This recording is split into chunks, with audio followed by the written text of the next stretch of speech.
Hello and welcome to the workout of the week. Today we have Rachel demonstrating our exercises. This week's workout, we've got 6 exercises, 5 rounds. You're going to be doing 30 seconds of work, you get 30 seconds of rest. Stay tuned for a kick butt workout.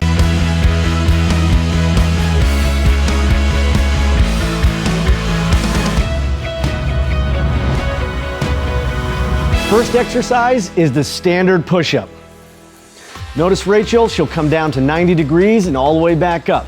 If that's a little bit too much for 30 seconds, which is quite a bit, just come down to your knees and do the push-up on your knees.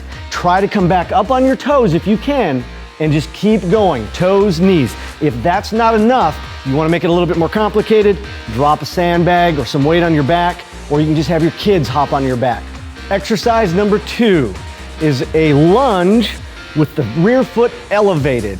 Kettlebells in both hands. If you don't have access to kettlebells, you can always use water jugs or anything that can weight you. This will give you a little bit better isolation in your glute. Remember, you're focusing on that front leg. Squeeze that glute when you come up, the glute of the leg that's in front of you. Exercise 3 is the slider leg curl. You want to lift those hips up, heels on the sliders. If not, if you go on your toes, it's a much more advanced exercise and it involves a lot more calves. If you do not have sliders, you can use paper plates on a carpet, you can use towel on a wood floor or ceramic floor. The key here is to focus on really contracting those hamstring muscles. If that's too much, drop your hips down and simply slide, curl back. Try to put up as much pressure as you can, lift those hips as much as you can, so come up and go down. Exercise number 4 is the Slo Mo pull-up on the TRX. So you're gonna do about a 5-second count up, 5-second count down. The further you are underneath this apparatus, the more of a 90-degree angle you have, the harder this exercise is.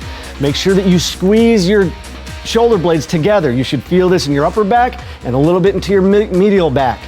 Really squeeze when you come up. If that's too much, come out just a little bit. The further you come out, the easier this exercise is. If you don't have access to the TRX, Rachel, you want to pop on over here onto the Equalizer. If you have access to something like an Equalizer, you can do the same thing. On this one, the further your feet are in, the harder the exercise is. The further the feet are out, the harder the exercise is. Exercise number 5 is the prone toe touch. What you do is you just get on an elevated box, you just take one leg off, touch it down. The faster you go with this, the harder it becomes. I'm not gonna have Rachel do that because she has a broken toe, so this is probably painful enough as it is for her. If that's too much, don't do it on an elevation. Just get on your hands and feet, and you can do it with your hands and feet. Just move out. If you need to, you can always come down to your elbows as well. Exercise number 6 is box jumps. If you have access to a box, make sure that it's stable. You don't want to be jumping on a chair or anything that's not stable or balanced. If you don't have access to a box jump, you can always do jump squats.